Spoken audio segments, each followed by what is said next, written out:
Rungtynės vyks ant dirbtinės dangos aikštės, esančios visai greta centrinės aikštės. Raginio driblingas. Labai graži kombinacija. Mickevičius baudos aikštelėje ir niekas neuždaro šio puikaus perdavimo. Pinė Hegelman B.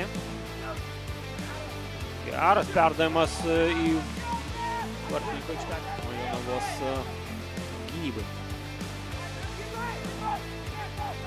Perdavimas į baudos aikštelę. Čia pavojus ir vos kelių centimetrų pritruko. Dombrauskis. Kairė.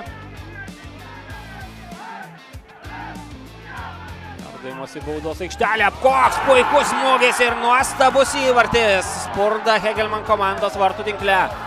Oho, čia tai braziliškas triukas.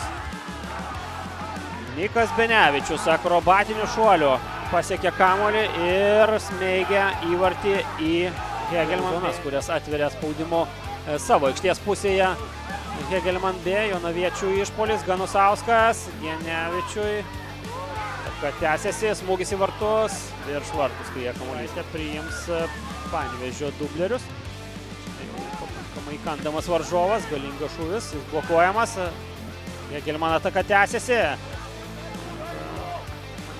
Komandos futbolininkai jonaviečiai tęsia savo išpolį, perdavimas baudos aikštelę.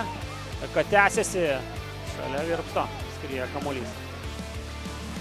Hegelman B komandos perdavimas, smūgis blokuojamas.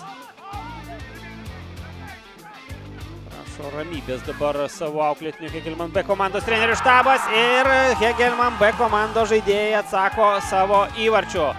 1-1 lygina rezultatą svečiai iš Kauno rajono. 84 minutė. Kūrėsi, jeigu ne 100% progas, tai bent jau gausybė kampinių kėlė. Čia pavojinga situacija, smūgis greta Virpsto. Pavyks atlikti smūgį. Paštukas varžovo apsuptyje ir aidi. Arbitro švilpukas 1-1. Baigėsi kovingos rungtynės. Jonava savo aikštėje nesugebėjo palaužti Kauno rajono.